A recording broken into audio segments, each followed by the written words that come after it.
Hi, this is Gertrude, and you're watching Thorin's YouTube channel. Okay, so I'm going to be here for another one of my Patreon donated discussions. Got 3 different guests for this one. Everyone has been on the past ones. Obviously, well, I mean, the stupid thing is, this is why I told you on the last one, mate. It doesn't really make sense that I'm not supposed to like shout you out, but then you're on all of these and I have to say your name is Zen. So but Zen's here, so that's weird that he's here, but then isn't on my Patreon or something. Whatever. I guess they're not going to hunt you down on this, are they? Until they start using the transcripts, mate, and the AI scans it with machine learning, you're all right. So you're safe for now. You're safe for now. And then we've also got Mohammed, who, if people remember, was ages ago on one where he was a guy who was into, was it linguistics, was it, the course you do? Applied linguistics and language learning theory. And basically he had a lot of like interest in like academic angles, which basically, it's like the sort of thing where if you actually think enough about any topic from first principles, you'll essentially think you've had epiphanies that are just parallel learning. Like someone definitely figured that out and formalized it years earlier. So there was an episode, people can go back a while. It was one where we had cameras. It's a pretty interesting one, actually. It's probably one of the more unique ones. It wasn't just questions. We were kind of just going in that topic. And then we've got Pronogo here, who's done loads of recent stuff. So, well, Mohammed, since you haven't been on one for a while, do you have a burning topic we should start with? It's actually, funnily enough, it's the parallel learning sort of thing you just talked about. All right. So recently, especially with your content, a lot of the discussion has been about coaching and shot calling and in-game leading. Sure. And just getting into different games recently, like CSGO. All this kind of stuff it's become really interesting for me, especially since I'm doing learning theory for my PhD, or as part of my PhD. Okay. I decided to put my money where my mouth is and teach myself chess, and come to the conclusion that it takes me like 100 games to just discover one principle of chess. So I opted to get a chess coach instead to save myself some time. Yes, makes sense. So I was really interested sort of in like the shot calling aspects, and how, parallel learning, instead of trying to how do I put this? If there's a well of knowledge, it's already been dug. You don't need to pick up dowsing rods and find your own well. You know what I mean? Well, funny enough, actually, mate, that's actually one thing where I've obviously just done a video on this topic. And I even did another video. So the 2 videos I'm going to reference is I did a video a couple of days ago that was about this principle I took from the NFL, where they try and map out like great coaches that once coached under another great coach as the assistant. Because the logic goes, you're obviously picking up things from that guy that maybe you can then apply when you become a coach. Maybe you do it slightly differently, but if that guy's really amazing, I'm sure he gives you like the blueprint. And then similarly, the video I did today was about players who essentially have at least some like macro knowledge in League of Legends and as shot callers. And I think it's the same principle at play in both. Right? Yes, there might be some genius guy who's the original coach at the top of the tree, the original in-game leader type person who figures a lot of this shit out. But the real secret I've noticed is another person who basically has the potential to do that, if they just spend a lot of time around that person as like a second in command or just in their team, they seem to like, it rubs off on them way quicker. So it's actually like the analogy you give of the chess person. You could start out just playing games on games on games and trial by error, like eventually you might like figure a load of shit out. But if a chess coach just watches you play 10 games and goes, have you ever noticed this small thing here? Like this. Like in League of Legends, it's easy. They'll just tell you something like, well, didn't you notice that, like, you swept that vision a little bit earlier and you didn't see a guy there? Like, and you're like, oh, fuck, I hadn't even thought of that. Yeah, I was just only thought when I was there. Like, they'll just give you like the tiny point of that. As we're saying here, it's like basically saying, if you want to find a well, just look left instead of just anywhere. Yeah. The point I was trying to make was similar to this is, for example, if you're trying to figure out some sort of strategy, some stuff like this, you don't need to build it up from scratch within League of Legends. There are other sources of information that you can take from other sources and apply them to League of Legends to some extent, or apply them to other games. Right, you mean stuff that crosses from, so for example, when you've been learning chess, has it been helping you take principles into other games? Like I would imagine an obvious one would be like in position and stuff like that. Because I know, for example, that was one part that literally made me about twice as good at understand the tactics in Counter-Strike was when I did Brazilian Jiu-Jitsu. Because it's all about like position and what openings there are and how you leverage some like pressure somewhere. And I just noticed like all the great teams that were really good at like lurking on the map, that's all they were doing all game long. For example, the thing I was thinking about was on what's it called, the show with the Dom that you do, Crackdown on the last episode, so the one that doesn't exist, but the one that doesn't exist. So Bwipo brings up this point about it being fine to play 20 CS or 600 gold behind. Yes. And I kind of wish Dom went in on that because he brings up a good point about timings, but the topic sort of dies down. And it annoys me to a certain extent when you say fine, because it should not be defined as fine playing 600 gold or 20 CS or 20 CS behind, because you've made concessions. And like a great way of sort of understanding material advantages is through chess. I mean, for a long time in like sort of the ancient history of chess, before Philidor, people who were considered professional chess players did not care about pawns. They were sort of a nuisance to them. Right. And if they could get them out of the way, that'd be fantastic. So you just throw them at the enemy. Yeah, you throw them at the enemy, get them out of the way, and play your game. But then Philidor comes and says, pawns are the soul of chess. It's sort of disputed in modern day chess. Like there are, super GMs and GMs that sort of don't subscribe to that sort of thinking. But it does tell you how you play your game, how you sort of what position you're going for. The thing is, if you lose 2 pawns in chess, if we equate that to 600 gold, you've conceded what those pawns can do, what those pawns can defend, what they block, and they each have value essentially. You've just given exactly. It They have positional, tactical, strategical value to them. Sure. So the example that Bwipo gave was sort of, but my jungler could be behind me, and if he tries to go in on me, we can win that fight if my jungler is there. But so there's this guy called Herbert Simon, who is sort of like the father of bounded rationality, or thinking under conditions, or decision making under conditions where you don't have all the information, all the knowledge, your time is limited, and your cognitive resources are limited. And what he says is, he talks about chess for a bit, and he says you should never make a move where you think your opponent might blunder. If that makes sense, you can't count on him doing badly. Yes, you have to play the best move. Okay. And expect him to play the best. Which is kind of what Bwipo was doing. He was just saying, like, he can make a mistake, so I can be behind as a result. Exactly, which isn't the right way to think, because if the right way to think is, if I'm 600 gold, 20 CS behind, I've conceded timing for. If he plays perfectly, he can back earlier, buy his item, have his power spike, something that Dom was talking about, and be there earlier for a fight. Whereas I have to farm that gold up, and then I have to back it. It's one delay after another. The other thing is positional concession. He can clear his wave earlier. He can push the wave into the tower. Sure. Poke you out, and he can go anywhere he wants. Yeah. If that makes sense. No, that makes perfect sense. Basically, by the way, I know what you mean. That was an example of where Dom slightly pushed back. But one thing you have to realize about that show isn't the face check show he does, where it's just opinions.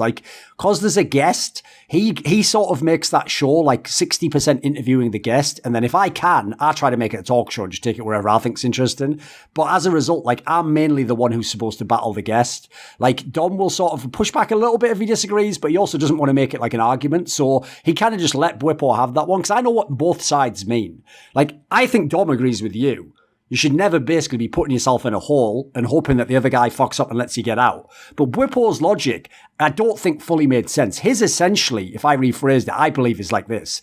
He thinks you can take losing matchups where you can just handle being slightly behind because you think you might get a window that the other guy might take for granted he's ahead, and you can still do something. Like you say, the jungler can come, you can move around the map. It's quite frankly, the reason I think Bwipo isn't actually having as much of an epiphany as he thinks he is almost every great top laner at some point plays weak side, and at some point will be in a bad match and be slightly down. So they're all thinking that. I'm not sure why he thinks that's next level shit. I think he's thinking it from solo queue, because obviously in solo queue, maybe the other guy only plays top lane and doesn't know anything about jungle interactions. It does fuck up. So his logic in solo queue might be, I just hang in there and wait for him to make a mistake. But you're right. If he was playing the top Korean team, if he was playing Damwon Gaming, Nagori just probably wouldn't make that mistake if he has that lead. And I don't think he'll ever be able to find the window on him. Yeah, exactly. This sort of also harkens back to chess openings. Chess openings are designed around. So, for example, the most popular move is e4. It's designed around taking control of the center. Right. If you're thinking about playing from behind, you should consider Black's position on the board and how Black plays their openings. Black has to concede that he cannot directly take the center. Right. White always goes first, just in case people don't follow chess. Okay, yeah. Yeah, so White has, carte blanche to take the center at the start. Black can either compete with it or concede it for, strategical advantage. Okay. So, for example, castling early or whatever they want. But the thing, See if you can relate this back to the game, because I'm guessing the other two don't follow chess. I barely do. So do you the other two follow chess, by the way?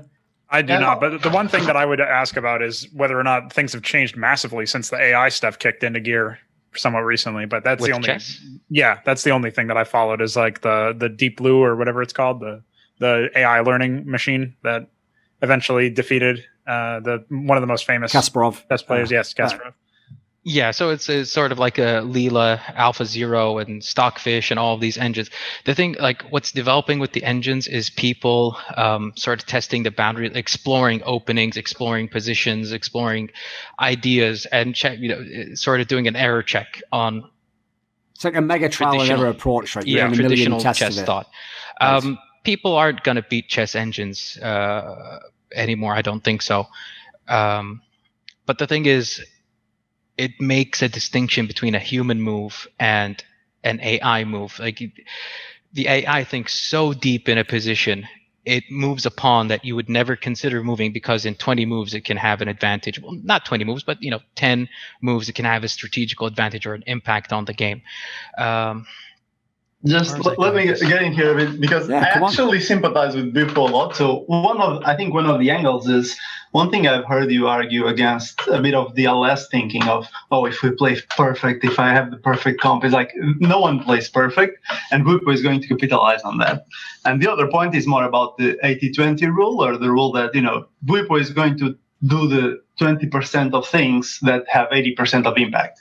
In his case, it's like roaming or getting a gank or helping the jungler or whatever. Okay. Whereas the enemy, I have 20 CS up, that might be a bit better item that's making me a bit better, which is, 5% better, but that's not going to transform the game. It's just going to be slightly better, and in the long term, yes, I win more than I lose, but that's not going to be a change maker. So I think those are his two key points, which I actually agree. And very few players. Yes, if you're the top of the top of the top, maybe, of course, it's always better to have more CS. His point is, it's not that much more important. Sure. Or you get into the Froggen play style of, I'm getting my CS. I'm playing perfect here, but it's not helping you win. It's definitely not the most dominant style, obviously, because actually Froggen basically just did do that for like 10 years. So. Well, here's the one part I could actually relate something to the whole computer angle, because basically one of the reasons why CS at the moment, if you're watching it, you've just started watching, unfortunately, now, Mohammed. So you're seeing these online games. And by the way, I don't know what the others think, but unfortunately the standard isn't very good. And the reason why is the parity is way too close. Like there are teams that on LAN could never make a semi-final, win tournaments now. And one of the reasons why is, first of all, it's all the obvious ones. No pressure, you're playing from your home.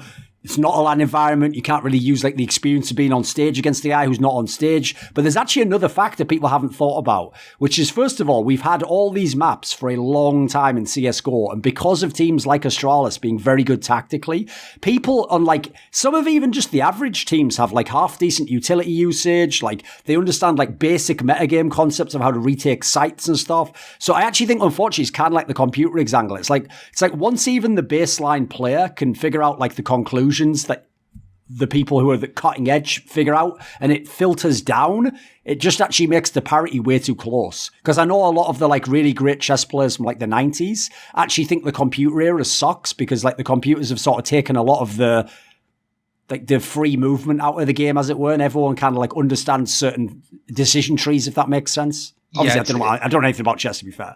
It's taken out the human element of chess. It's more.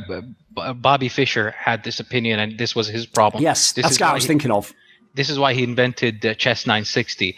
Basically, the idea is everyone, up until move 20 is in book, so to speak. They're in prep, and it takes away in his opinion, it takes away the genius of playing chess. Do you agree? If that makes sense.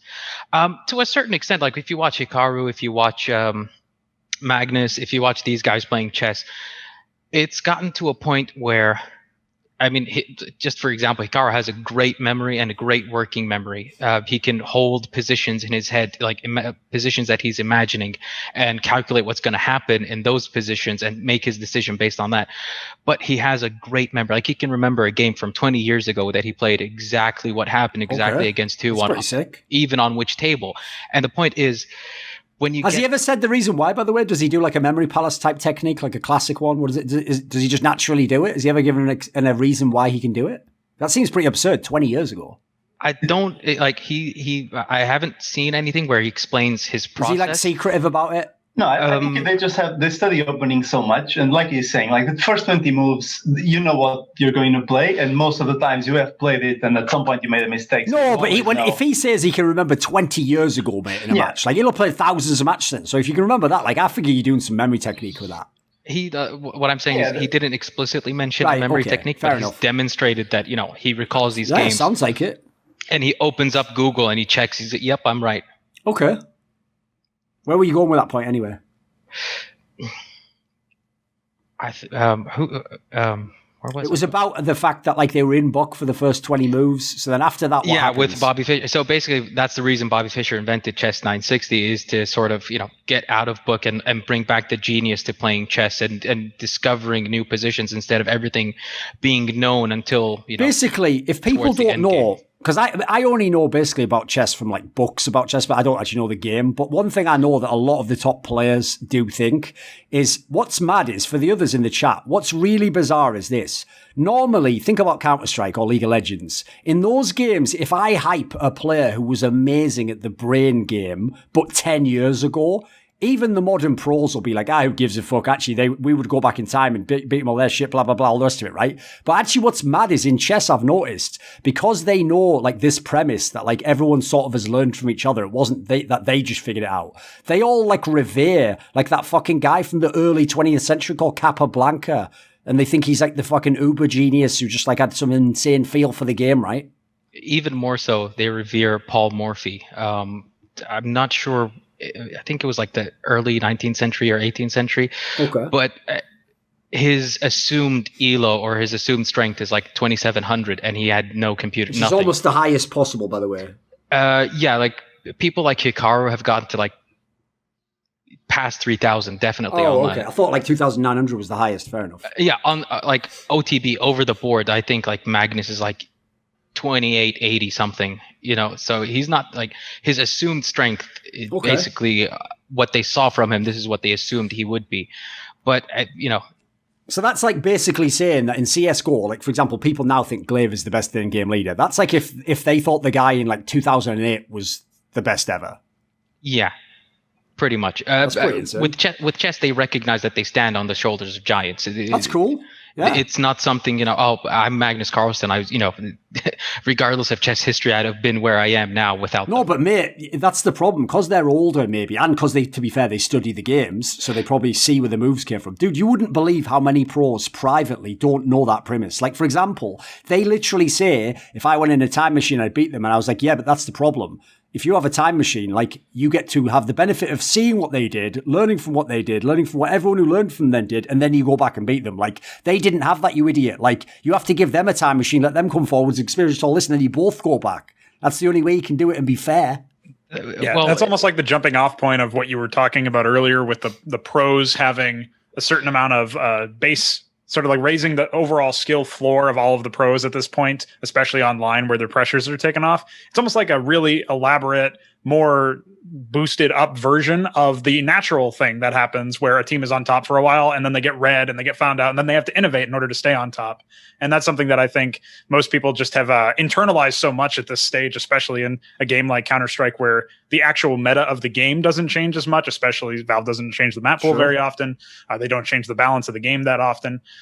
So when you consider stuff like that, where the only thing that is changing are what tactics are being used in the server, especially when there's so many games happening all the time, there's not going to be that many options to innovate in the first place. You just have to try to respond to what the other guy did. And you're going to lean towards things that are already in your playbook as a team, which means you're probably just going to be refactoring something that you already put to field at some point.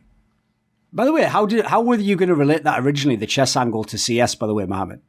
I was going to relate it to League of Legends. Okay. Yeah, go for it. Yeah. So basically, the scope of the map of League of Legends and the sort of point of view of how you see the game lends itself to tabletop game analysis. Like you can bring in analysis from chess. You can bring in ideas and thoughts from chess into League of Legends.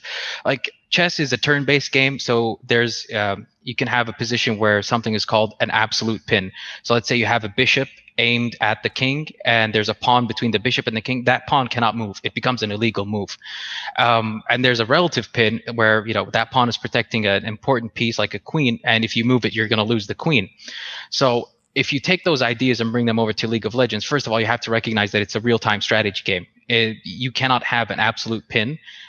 You cannot force the enemy champions not to move. They can do whatever they want.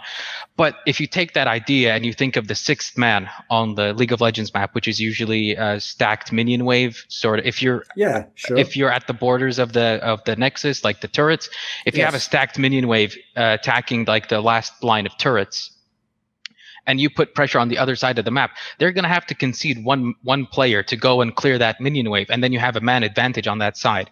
So that's an example of a chess idea, like a relative pin, because he now has to move, and he's pinned to that minion wave to clear it, just to not lose a tower. Because if you lose a tower, that minion wave is going to get into the base, and it's going to be more pressure. It's going to be on the nexus turrets instead of just on the outer turret or the inner turret, if that makes sense. One of the things that I think is most interesting to spiral out from the chess example, especially since we were talking about the AI and whether or not they can essentially solve the game to the point where no human can actually compete with them, is League of Legends is an example of, admittedly, in my opinion, a rather gimmicked manner. They've made it unsolvable in that by playing perfect, like the way Froggen would do it, where he just gets a lot of creep, he gets all the CS. And that's actually being imperfect in roaming or in establishing map control. Like you're actually making a decision to prioritize one thing, and in doing so, you're letting your guard down, or you're if you could conceptualize it as if it was like a stratified grid of like, I'm 100% in creep score, but I'm only 50% in map control, and that's going down the more I try to maintain the 100% in creep score. Like you can kind of think of it that way, and I feel like that's one of the areas where essentially establishing some sort of understanding of what the players' skill levels are at and what their specialties are at, it gives you more tools to figure out what players are going to be like essentially stylistically matching up well with other teammates or with the opposing team that they're playing up against, and something that probably goes unnoticed, I would imagine, since most people just look at like essentially the flashy things, which happens in pretty much all games, I guess. Yeah.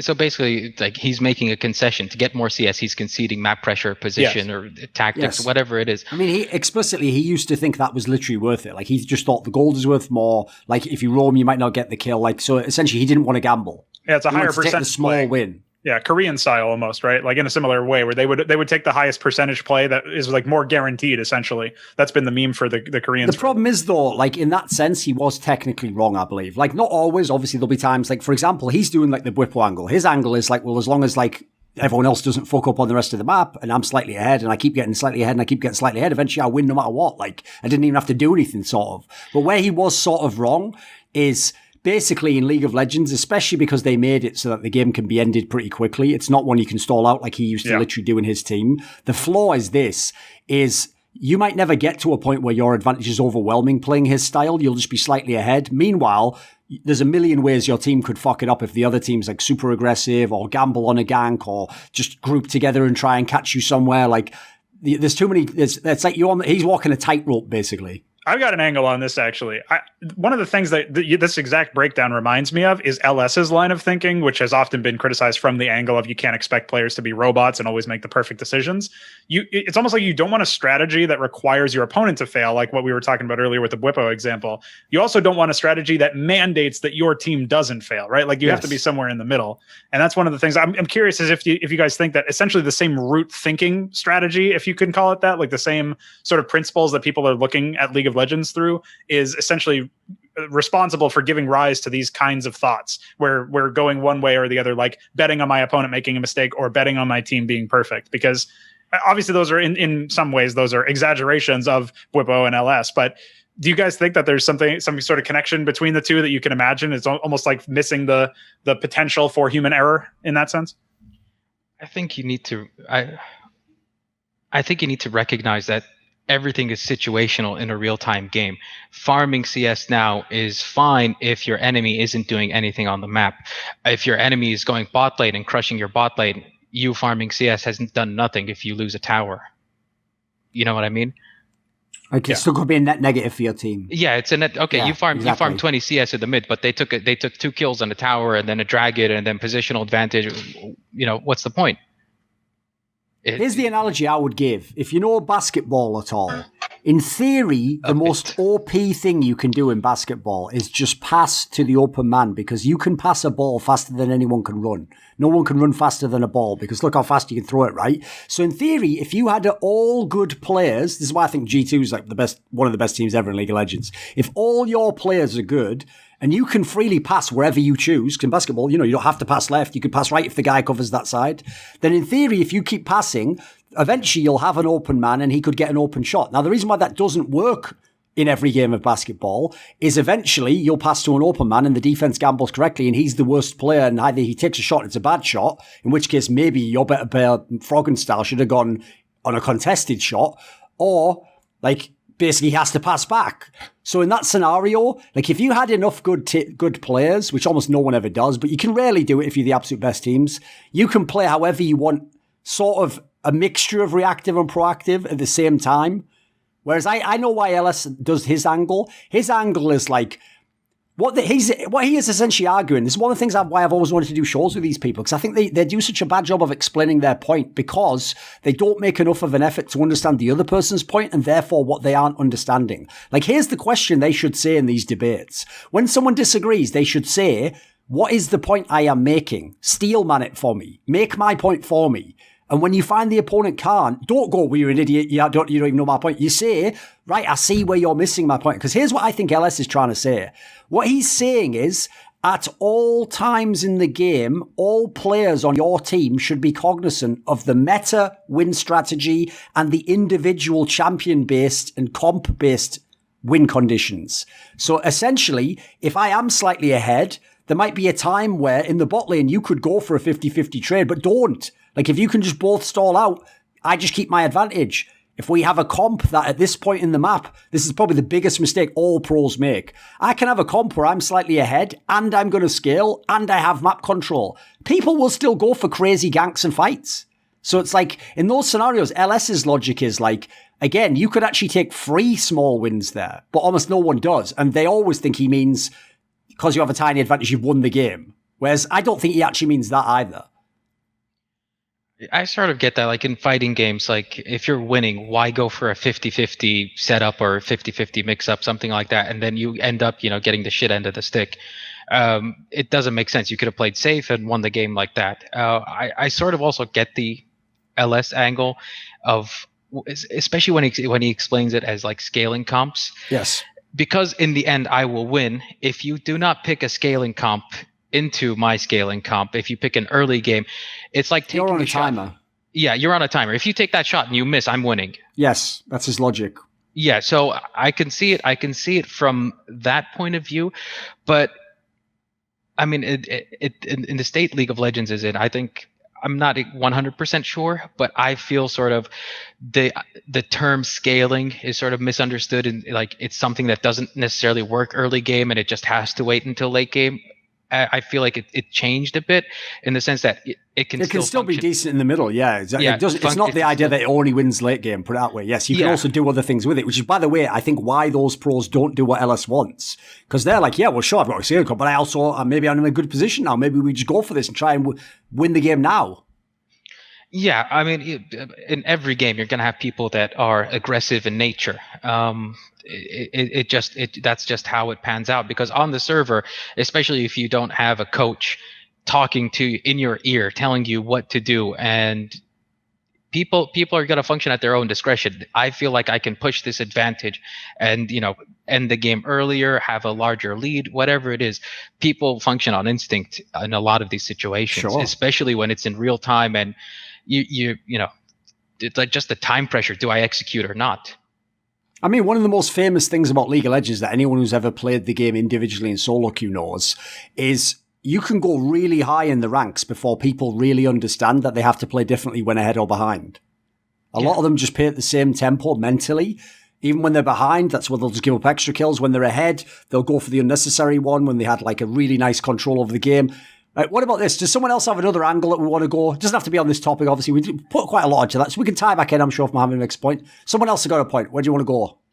Go ahead. Go ahead.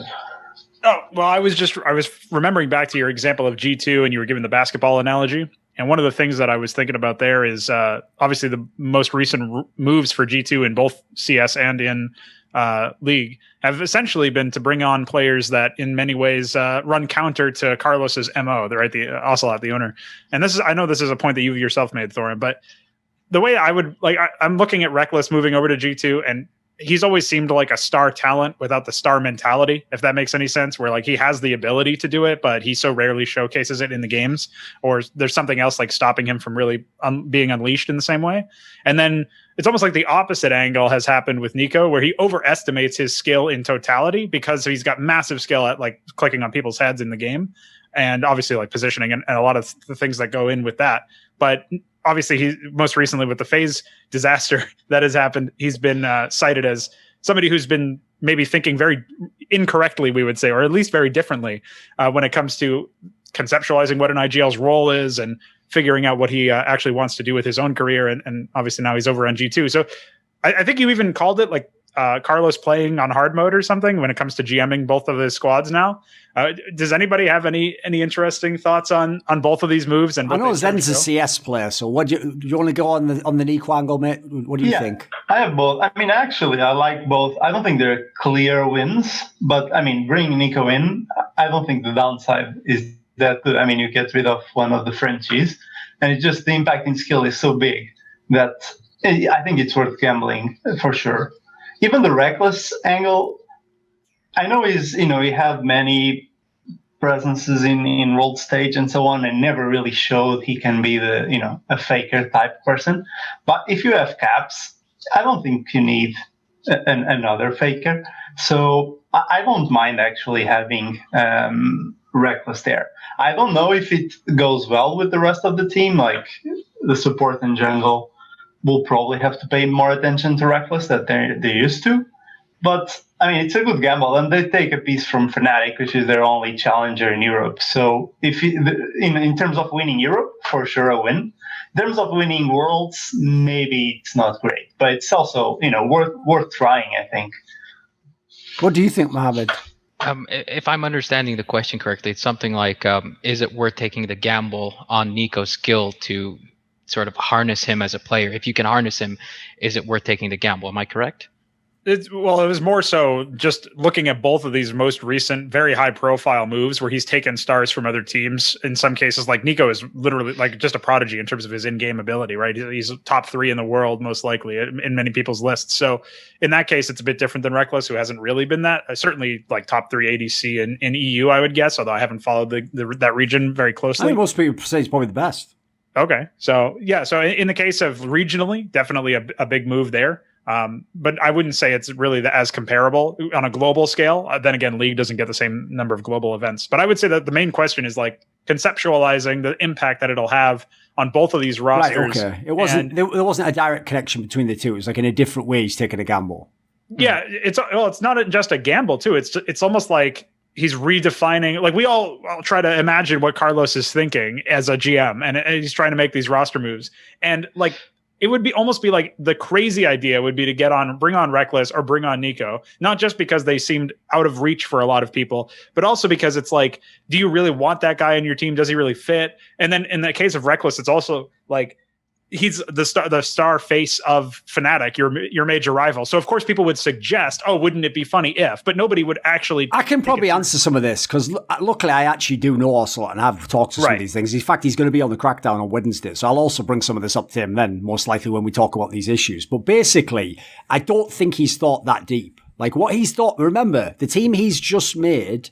He not only took up 2 mid laners and made each play AD carry for at least a split and won. And so couldn't lose. But also, he's just put together a real super team. Because at this point, when it wasn't necessarily initially, because like Mickey X wouldn't necessarily be in a super team, but the rest of them in theory could be. I mean, obviously Perks hasn't shown himself yet. But because they've like played like a super team, I think genuinely it starts with the ego move of like, well, look at how gangster I am that I can sign anyone I want. Yeah. And I can sign my rivals' players. Oh, and then as a third aspect, yeah, maybe they don't culture fit. Maybe they don't even fit the style of the team, but they're such good players.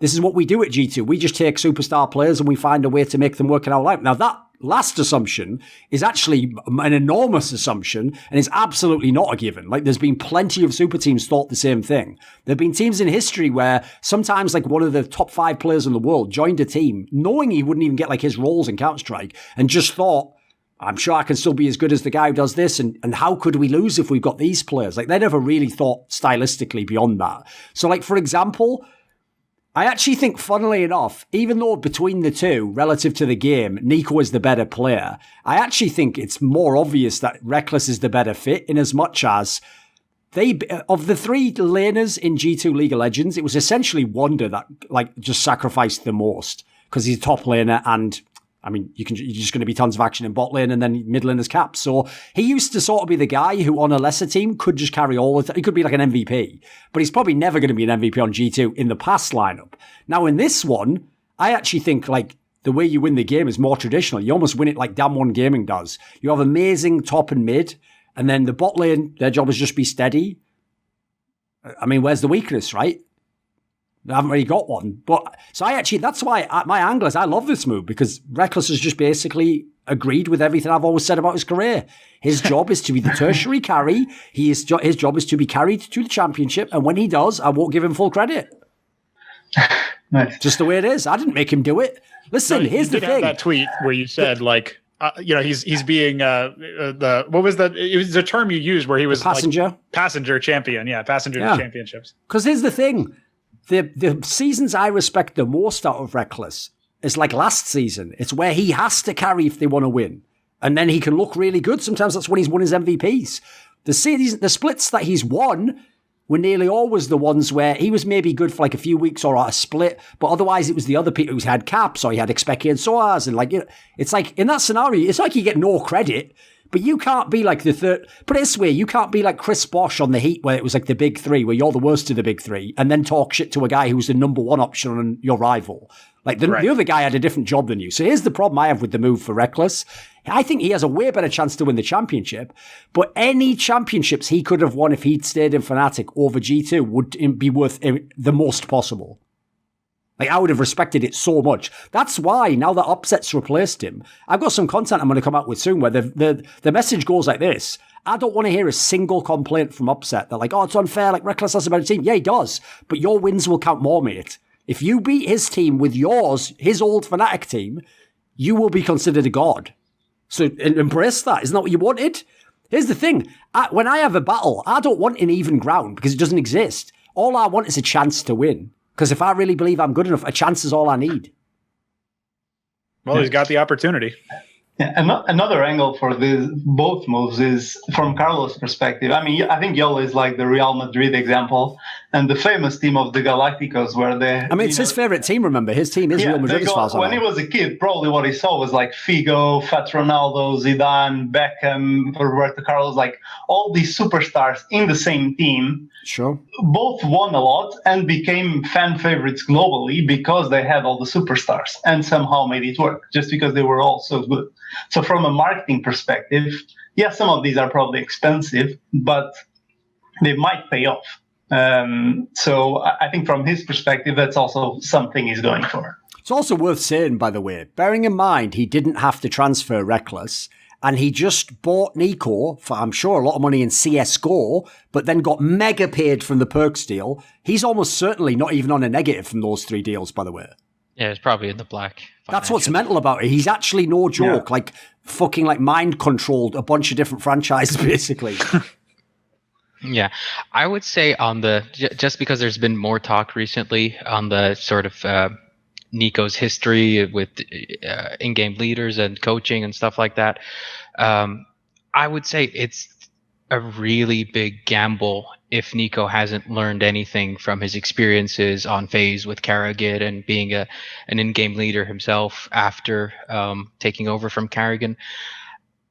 I mean, at a certain point, is CSGO a game where you can win alone? No, I mean, listen, Simple's career has shown that, mate. Like, I'm not joking. I could actually look at NiKo's career because he's fucked with the in-game leaders. I can say, well, there's one reason he might not have won. I could look at even Kenny S when he was in his prime. Well, actually, that team had a player get banned, so he lost some of his sidekick talent. I can't look at Simple's career, I'm not joking, for the last 2 years and say you did anything wrong. It's the only player in history I know that never won a major that, like, I don't think he did anything wrong in these 2 years. Like, he just played godlike the whole time, maybe the best anyone's ever played any version of Counter-Strike, and he just didn't win because it's a team game. He also, by the way, was in the era of the ultimate team. That's why it was so perfect that they won. It just showed that, like, that's what's great. Using Simple, I have broken the back of every single moron HLTV type staff who spent every year up until 2018 saying if you weren't the guy who won the majors, you couldn't be the best. They've all had to admit it. They've all even given his Simple some of the MVP awards. Like, they've had to acknowledge, like, you can be the best even though you didn't win. I've basically forced them to come to what I consider valuable. Because valuable isn't you just win the tournament. Because logically, if I had 50 kills and each of you had 10 kills and then you win the match, was one of you more valuable than me? That by their logic, you have to pick one. And it can't be me. You know? So going by that, like, personally, the way I see it is I would rather have a lesser star that works well in my system and adheres to my coaching system of my team, and we win as a team, rather than gambling it on, you know, does he learn his lesson and does he work with the team and is he good enough to win it all by himself? I've got an interview that came out today with Yanko, right? So if you watch I caught the beginning of it. If you watch it, there's going to be part where he obviously defends NiKo. By the way, NiKo, very close friend of his and former teammate. So listen, he's never going to attack him, put it that way. But even in how he defends NiKo and how he talks about his own philosophy of what an IGL should be, by the way, they're on the same page with this. This is what's great about if you listen to people and don't try to force them to say what you want them to say. They will actually fully betray what they're thinking, even if they couch it in like polite terms, favorable terms. What he essentially admits is he never wanted a leader, and this is literally also how NiKo works from conversations I've heard and past teammates. One thing he can't handle in an in-game leader is, say they're at the stage where they're having success and NiKo thinks, right, this in-game leader is good. When the in-game leader makes the call that NiKo disagrees with, might even be a call that works, but just NiKo doesn't agree it's the best call. If he pushes back, like, think of him as like the son where he's gotten, you know, he's no longer a boy. Now he's like 20 years old. And now when the dad says something he disagrees, he's like, well, I don't agree with that, actually, Dad. If the dad then goes, oh, well, maybe you're right then. Now NiKo can't respect you anymore. That's it. It's over. The ship sailed. Even if, whether he was right or not, you've in his mind, you are not, he is now equal or better than you. So now you're playing an even worse game. You're now playing a game where you must make every correct call correctly to win him back. No one can do that. And the problem is Carrigan specifically is someone where when he knows you sort of don't believe in him, then it makes him think like, they're going to half-ass the strategy. They're going to they'd stop. Like both people go in the opposite direction on that one. So my issue essentially that I'm getting to here is, this is why I think unless you have a god tier in-game leader, which I don't really know who you can get at the moment that would work with NiKo, I don't think it'll work. And the reason why I say that is, look at the list of names that NiKo wanted to join FaZe. They all were really great in-game leaders years in the past. So essentially it's the same thing. NiKo's like, well, I respect you and you haven't yet failed me, so I'll try. But if I say, for example, I always give the example because it's the best watermark. If I say, well, what about MSL? He would be like, well, who the fuck's MSL? What's he done? The fact that the list starts to exist, like the conversation should end like right away. And then after that, it's like, okay, Neo? I was like, come on, man. Come on. Yeah, it's all washed players. But again, it's players who once upon a time were the shit, of course. Yep. Yeah, legends. Yeah. So that shows that it's not really like, he's not really like using his eyes to look at their game now. He's not saying, would this be great from our team? Well, don't you think the same thing happened with Olafmeister forever? I mean, at some point they just started hiding him, but NiKo was seemingly fine with him being on the roster for a long time past his due. You know? Well, what's funny is one of the reasons he always revered Olafmeister, because Olafmeister was never like peak player on FaZe, but one of the reasons NiKo revered him is because he thought he always made the right decision. He was a really smart player. He knows how to play with you. He could play like a site on his own. Like, he can do all the shit. So again, notice it's not about skill. It's about like, can NiKo trust you? And does he believe you could know better than him? If he does, he'll give you he'll give you all the rope in the world to hang yourself with. Yeah, but I mean, you have to recognize that with shot calling or in-game leading or whatever it is, a bad plan executed well is better than a good plan executed poorly. Of course. A great example. Have you seen the TSM Legends video where they what's it called? Sort of the 0-6 and like they show the footage from the games and the shot calling. No. What happens? They all just have different ideas or something, I'm guessing. So they go. The great thing about the video is like the editor, whoever edited, is like a fan of every other team except TSM because like a highlight of TSM getting stomped. Oh, okay. Anyway, you see them like in certain positions, like in the first game against Fnatic. There's I forgot who was playing Volibear or who's the top laner for Probably Fnatic. Broken Blade. Oh, sorry, Bwipo.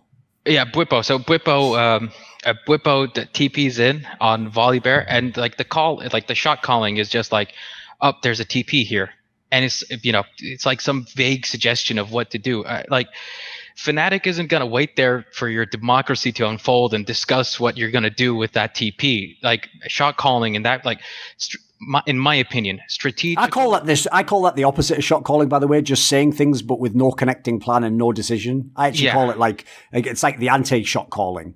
Yeah, exactly. Like, can we do this? What should we do? Does anyone know? Did you know anything? Like that's actually signal noise getting in the way of a shot call, you know? Exactly. Like, in my opinion, like strategical, positional, and tactical shot calling should be an autocracy. It's not a discussion. Carrigan brings this up. When I say jump through a smoke, you jump in his battles, is like the battle strat video. Notice the point he was making at Stratbook. Notice the point he was actually making there, but again, he didn't make explicit, and I sort of did afterwards. The point of that is this. When I say jump through a smoke, I'm not saying, do you agree that you individually going through the smoke is the right play for you? What I'm saying is, I've seen something on the other part of the map or in what I want to do now that I can't explain to you in 2 seconds. You got to trust me on it, but there is more than just going through the smoke that I'm telling you. It's just that I have to tell you just go through smoke because that's the first thing I have to tell you now. That's what you're going to do now. And from beyond that, after the round, if we win, maybe I could explain what I did, you know. I'll make this example. Shot calling or in-game leading is like trying to take an op shot with 600 MS. You're telling him to do something and he has to understand it, realize it, and then execute it. If you're going to put in an extra layer of discussing what's going to happen, it's like, that's another 600 MS added to it.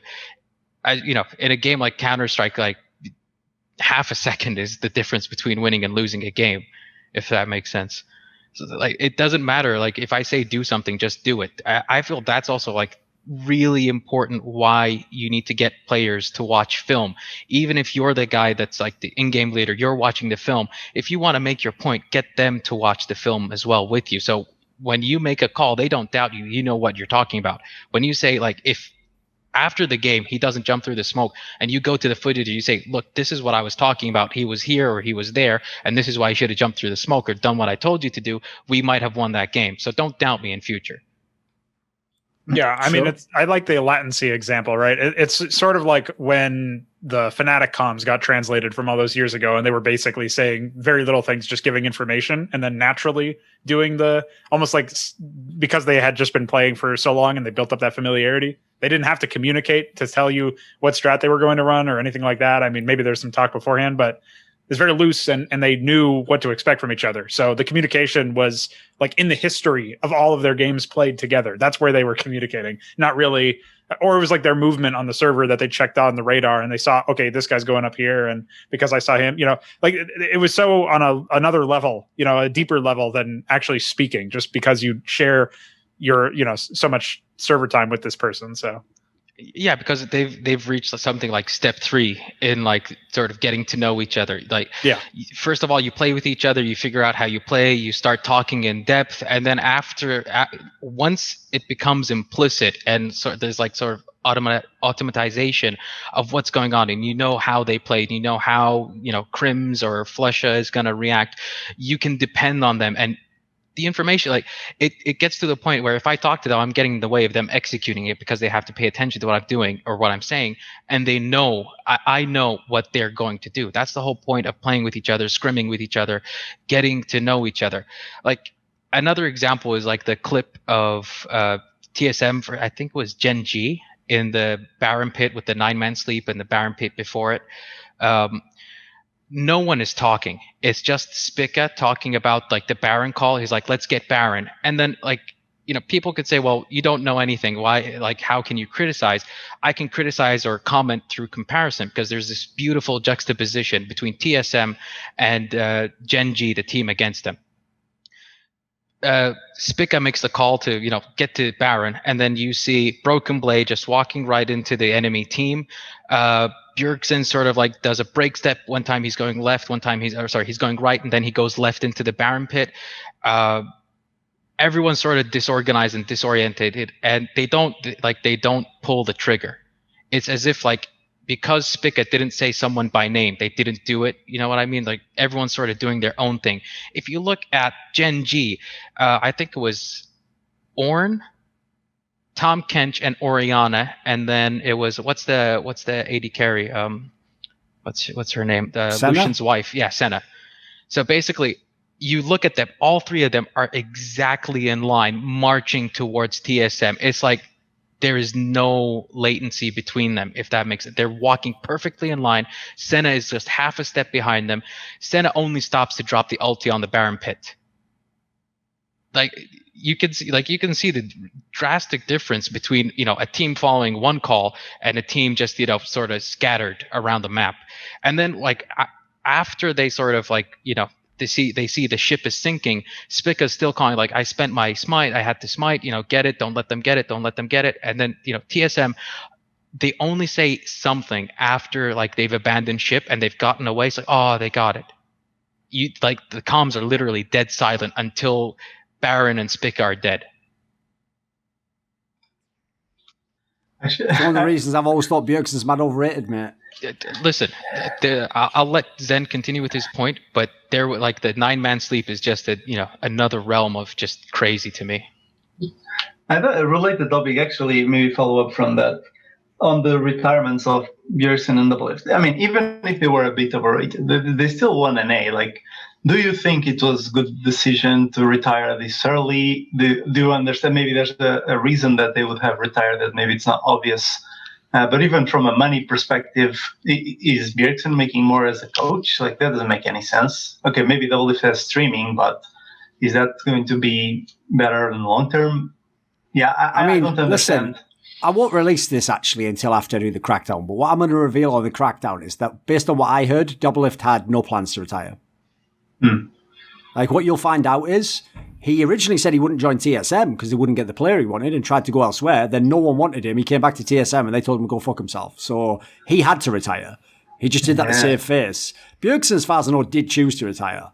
Like, I think he had the option to do whatever he wanted. So on that one, I understand why Bjergsen did it. Like, this was the most miserable of all the world's performances. Like, there's not even an excuse he can make. That's why he hasn't attempted to make one, you'll notice. He's just taken it on the chin and fucking retired. He knows, like, right, if I'm blowing it this many times, what's the point? And even when you say that, like, yeah, but they did win NA. How?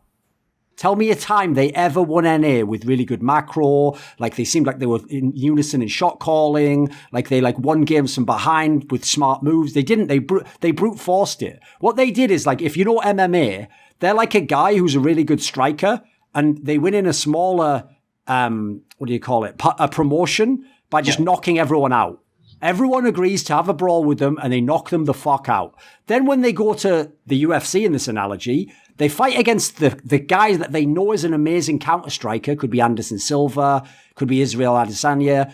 And they know this guy, they know, fuck, if I go first, he knocks me out. So they don't go first, which means now he can go first. Or when they do, they go in like half-assed, and like, fuck, I hope he's not going to count. And then he rocks them. So they either lose a boring fight or they get knocked out. But couldn't he just, go to EG and get paid, $1 million? I don't know how much he would pay him, but a lot probably. Bjergsen didn't play for money. That's... Okay, fair enough. If Bjergsen wanted money, years ago, he should have left TSM. He signed a stupid, 3 or 4 year deal, a while back. By the way, all the idiot fans saying he was mega paid, I don't know where that's coming from. I haven't heard that. He might have gotten paid off this last contract, which was only, what? Wasn't that, 2 years max, maybe a year? So I don't even know where that angle comes from. He was one of the players that didn't get... I could believe Doublelift did because he had his deal with Team Liquid and then came back to TSM. Maybe he got some good money. But as far as I know, Bjergsen... This is where Dom is right. Because Dom is friends with Bjergsen, if you know Bjergsen's personality, he does want to be the best and practice every way he can and do everything he can. The problem is, he had no one to learn from. So he had... And his real mentor is a fuck-up. So as a result, like, he never could have done it, unfortunately, or at least his approach wasn't right. And if you actually know this, one of the reasons why people like Dom don't blame Bjergsen, I'll give you an analogy. If you've ever seen DDK, the commentator in CS, you'll know he's a little bit awkward and he's obviously quite nerdy, right? That's because you know him now. He used to be incredibly awkward and incredibly nerdy and with no social skills. So actually, if you know where he's come from, he's done a fucking amazing job. But if you just judge him in an absolute vacuum, he's obviously clearly not the guy with the most charisma, the best social cues and understanding, etc. So it's similar with Bjergsen. Bjergsen was a literal bullied nerd who was just shy. So to even want to embrace being a leader is admirable. But it's like fucking Bane, and it's like admirable, but mistaken. It's like, no, you shouldn't have been the leader. Get a guy, like, the thing about the really great leaders is you can learn certain things if you're an exceptional person. But oftentimes, the guy who obviously just works on what he already had that was really good is the guy who's going to be the absolute best. So there's, like, if you ever go and meet the really great, like, Perks is like this. There's a reason why Perks never comes on a talk show and has an argument with people, because he just wins people over to his side naturally with force of charisma. You want to agree with him. Yeah. He doesn't have to convince you. You want to agree with him. Okay. I mean, quite I the guess contrast, in my opinion, if you compare the two. Yeah, but that's still, I mean, it's a better explanation than what I had before. I mean, I guess maybe they were also tired of online games or something. But yeah, it just doesn't seem like from a long-term perspective. I think, in 5 years, they'll regret not giving it. In my opinion, years. Based on my own observation of sports stars, everyone who quits before their chance to be the best was fully gone will always regret it, because 10 years, like you say, in 10 years you'll go, could have had one more year. Now, if you get injured, cool, you can just retire with no conscience clean completely. If you play and you just ultra fail, which, listen, for me, Worlds was, but I think some of them, I think Bjergsen might have actually saw that as like, look, I'm never going to make it. If I can't make it now in the era when all the Western teams do, it's over for me. I've tried it, all the different lineups. The team now looks fucked going into this off-season. Yeah, I can get why he might just give up hope. I actually think Doublelift, like I said, I think he still thought that's why he made the demand he wanted Swordart. Now, listen, Swordart isn't the player he wants, but I know why he thinks it is, so I get why he wants that. Like, he thinks, give me that player who went to the finals, and then I can do it. It's like, I at least, in its own fucked up way, I admire the spirit, at least. He didn't give up, Yeah. I'm curious as to your guys' thoughts on the whole game state of League of Legends and how it's shaped up to the point where it's almost minimized the impact of a single player. Like, I think I really stopped following League probably around like season 7 or something. But the reason why I dropped off mostly was because I didn't see much potential in my own play to be able to go beyond. I was pretty much like hard stuck Diamond 2 as a jungler, and I didn't see any potential for the jungle to get like more carry potential beyond like fleeting success, which is eventually what we saw in the pro scene a little bit later on. But when I think back to the heyday, I'm thinking like season 3 Faker was just astonishingly good and had the ability based on the game state to actually do what he's just epic at, like what he's the best at. So do we think that maybe Bjergsen or some of these other people who were like carry talent early on in their career, and then obviously to varying degrees were able to reactivate that as time went on? Do we think that factors in at all? I haven't heard anybody talk about how the patch and the meta has defined carries and the potential for like solo carry players who are able to put their talents to use based on the games. I haven't heard that talked about at all. So curious as to where this one goes.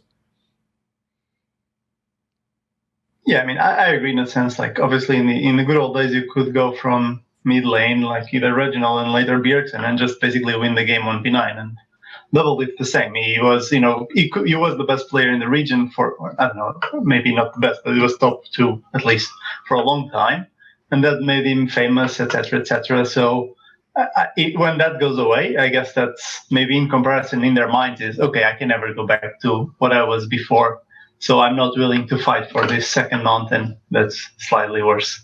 Yeah, I mean, we haven't seen a track record of Riot rolling it back to be more solo carry oriented, at least not to the same degree that it was early on in the game's history. In my opinion, the biggest problem is like it's actually sort of, it's not one or the other, because, for example, you can also individually, like, for example, every role can play carry champions in theory at different times. So actually it means that sometimes you can absolutely mega carry the game as a single player. The problem is not in the old way. Like, you can't 1v9.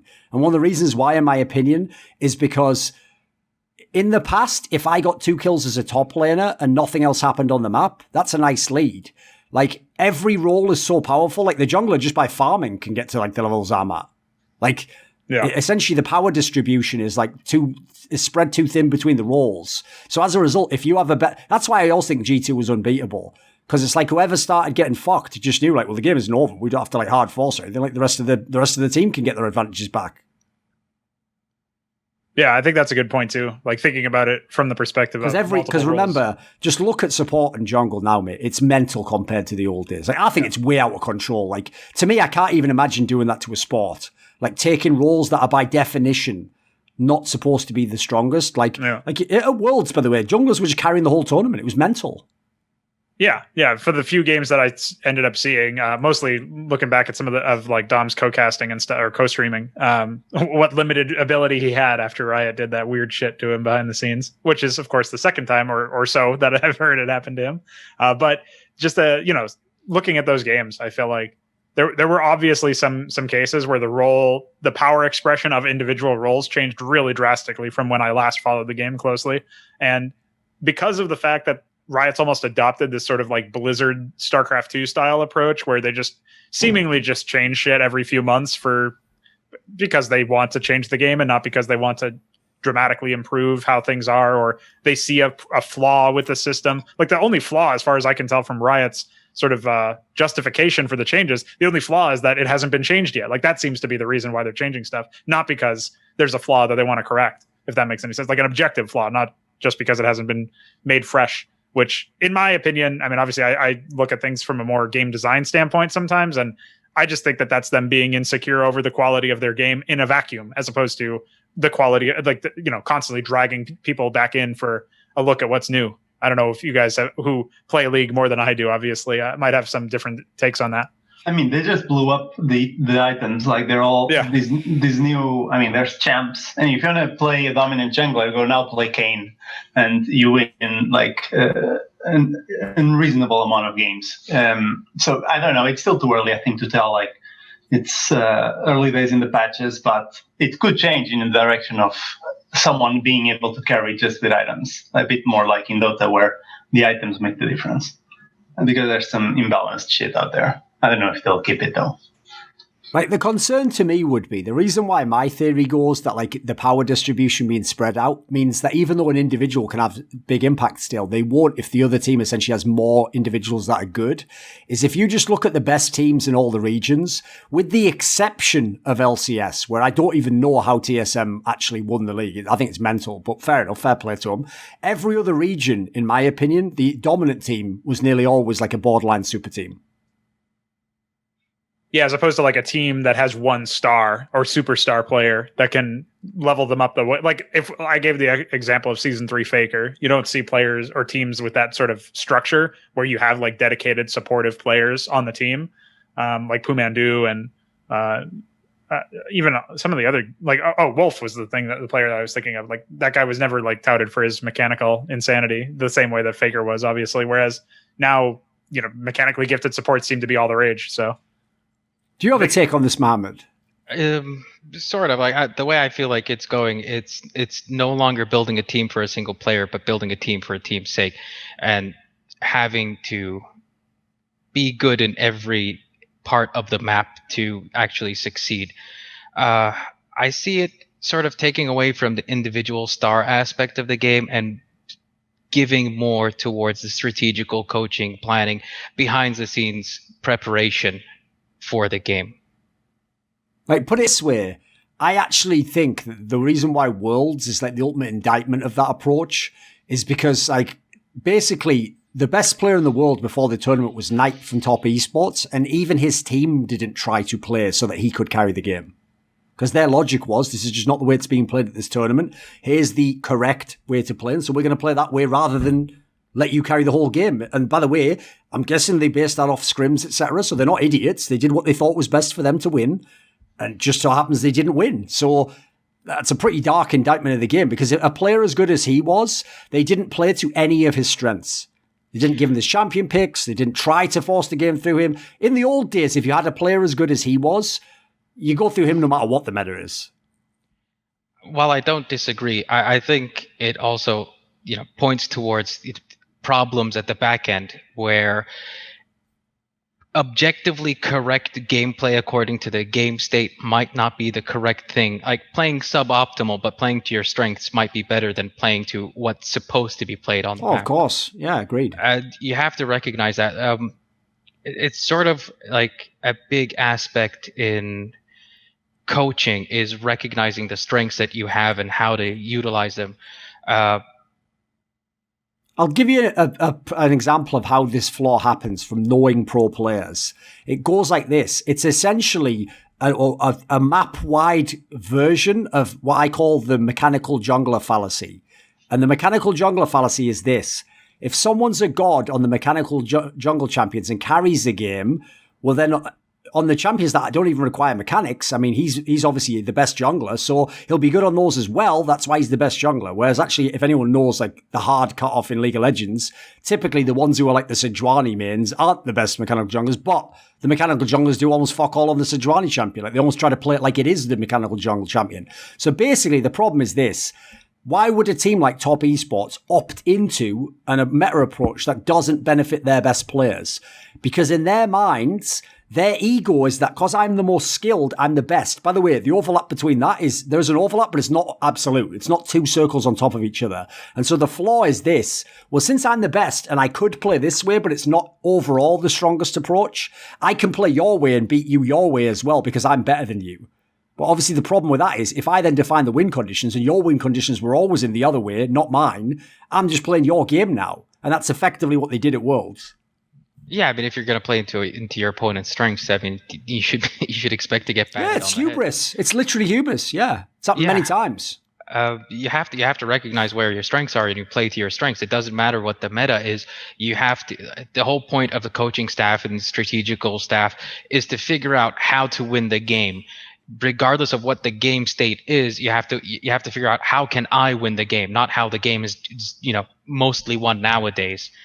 Like, it's one of the reasons I always wanted to be a coach. Not really, like in the sense that unfortunately my career parallel to the world of coaches has always been so much better than what a coach's life is. I'd have to do an LS and just give up all the money, all the power, all the fucking freedom in exchange for just being hated if you don't win absolutely everything. So it wouldn't ever be worth it. But one of the reasons I fantasized about it is because this is one of the things. I've been one of the few people who fought against global meta thinking in League of Legends. And I've always said from day one, I would never have done that. I would always tailor my strengths to my team. It's why my favorite coach, if people haven't figured it out still, is Youngbuck from Fnatic, now XL. Because that's what I think he does. I think he tailors the strengths of the players. He doesn't make it the other way around. He doesn't make it like the team must be this or this is the correct thing or you must learn to. It's like he figures out his players. It's also the same thing with Carrigan. That's why he's my favorite IGL because he does the same thing. He figures out what's going to make this player the best and what competition generally can give my players the best chances and the most comfortable scenarios. And if from that we lose, well, here's what no one ever thinks about. We didn't all start at equal conditions with equal players with equal potential in every area.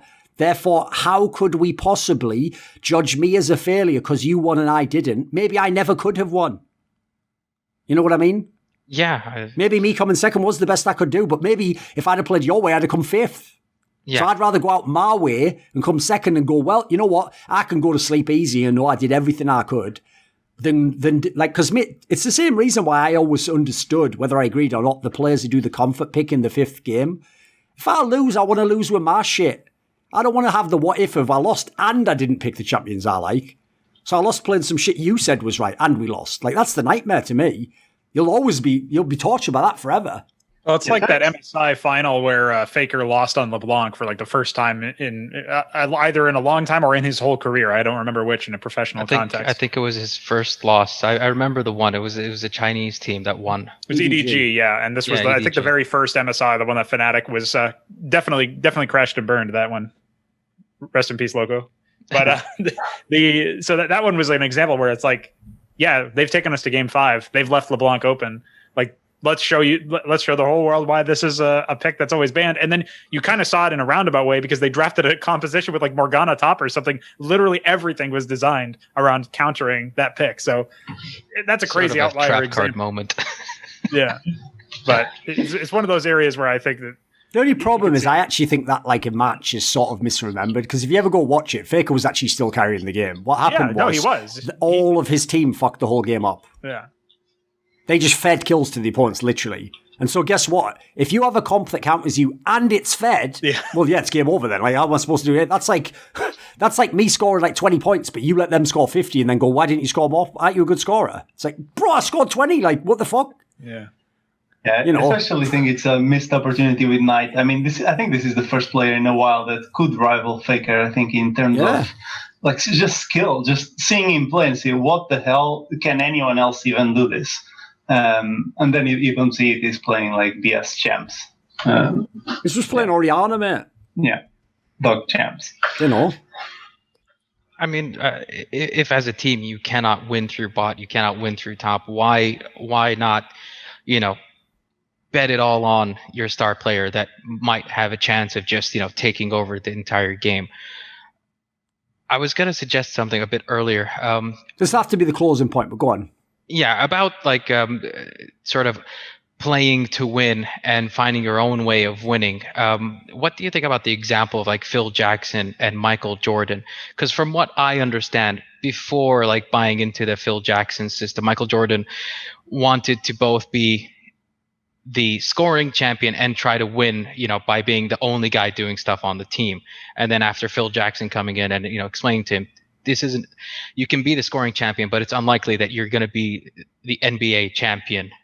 Just basically, that way. The way I'd translate what you're saying, you're absolutely correct as far as I know. It's essentially this. Michael Jordan thought, my teammates sort of suck, so the way I have to win is I just have to do everything I can possibly do.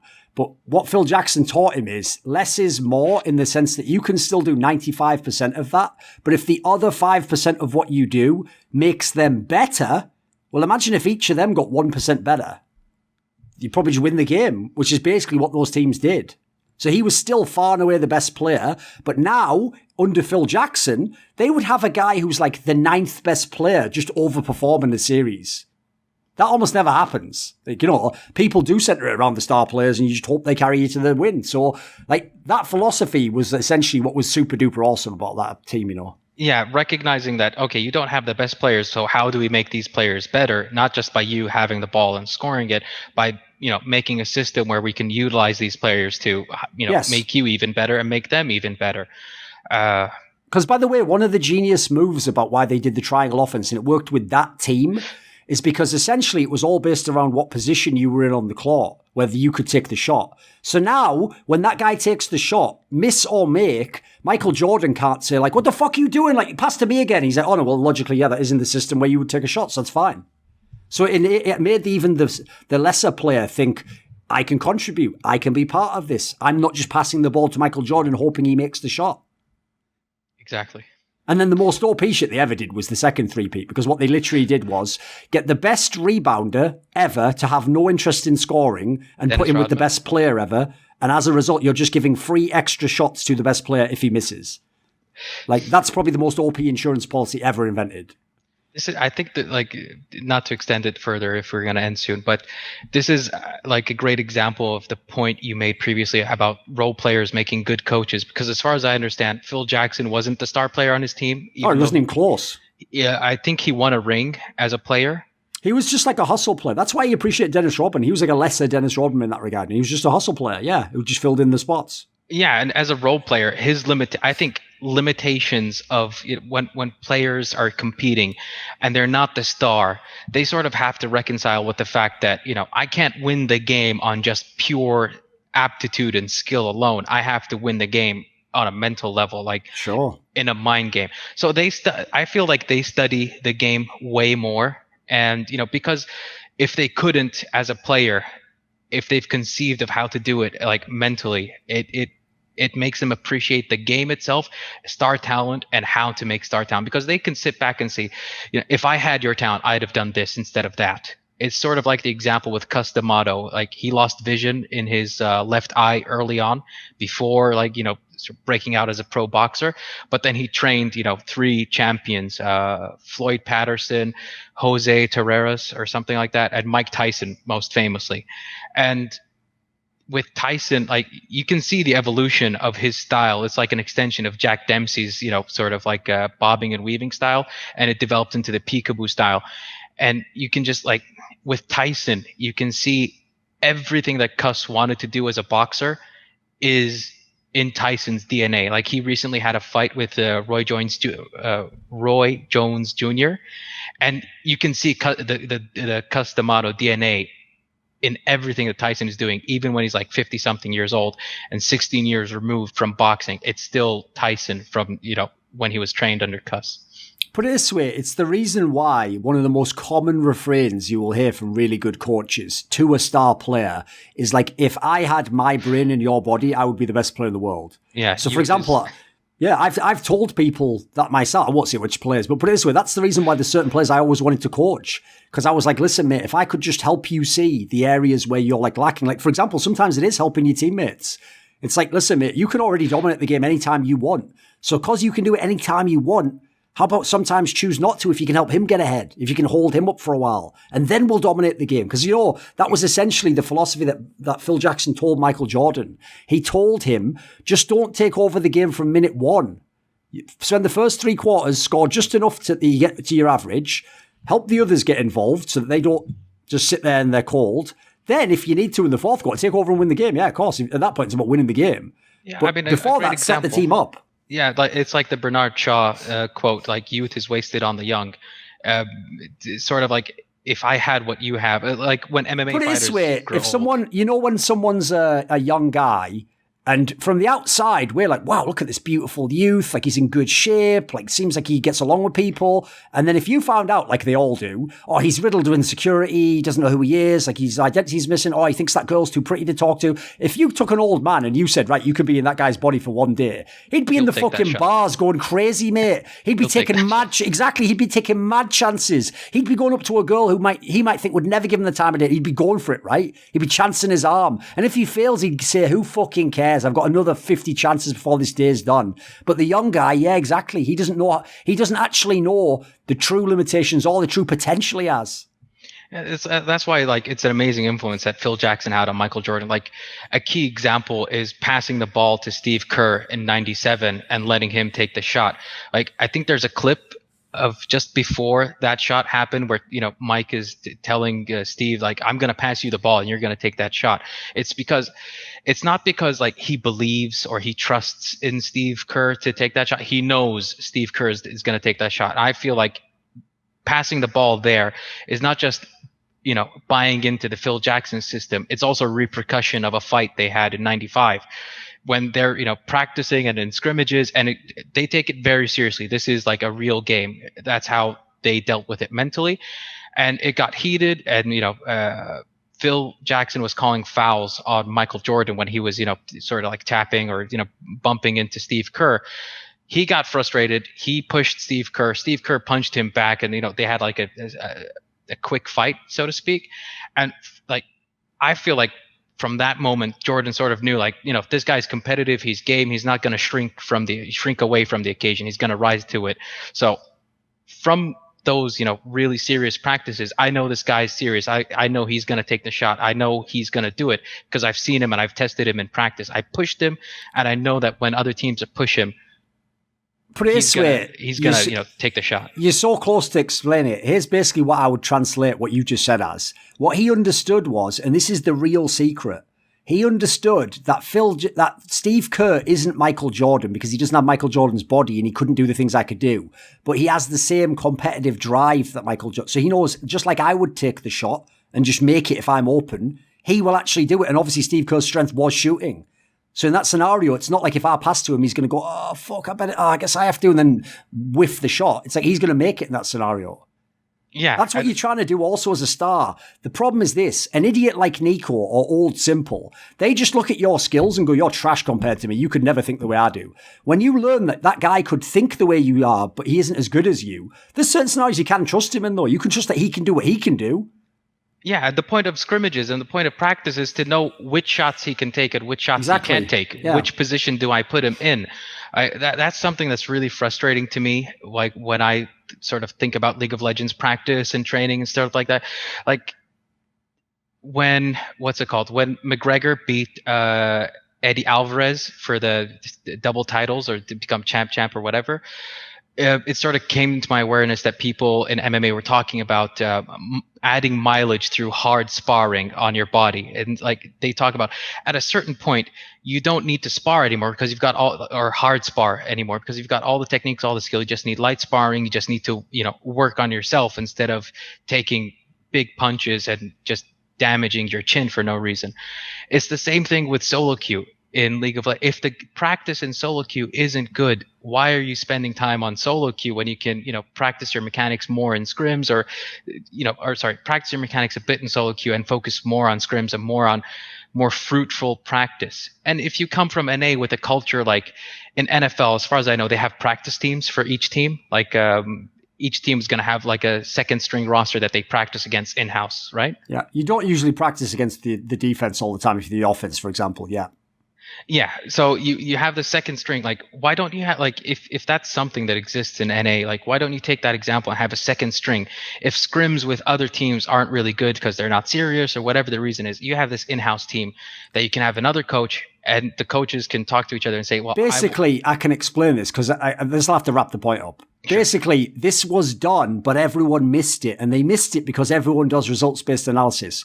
Go back in time. I think it's something like 2 years ago. It was when I Love Uv, the former great StarCraft player, coached a Freak of Freaks. And this was the season, I think it was the summer, where they were like, I think it was the split where, I think it was the one that Longju won, the one with BDD and those guys.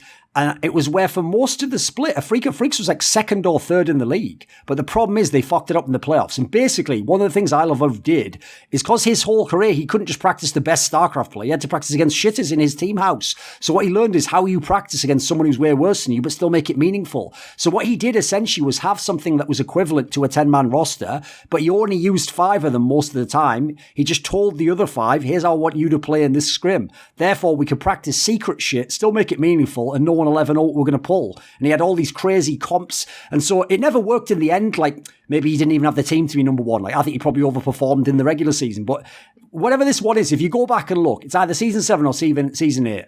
Like, it was actually amazing what he accomplished in that regard. Like, essentially, he sort of cracked what you're saying here. There was another way to practice. And the joke is, in Korea, you could even have obviously had all amazing scrims. So the fact that he could make that work in Korea, sort of, is exactly what TSM, Team Liquid, C9 should have done years ago. It's the obvious answer. Instead of having like an academy thing which just does nothing, that should have been their secret scrim team.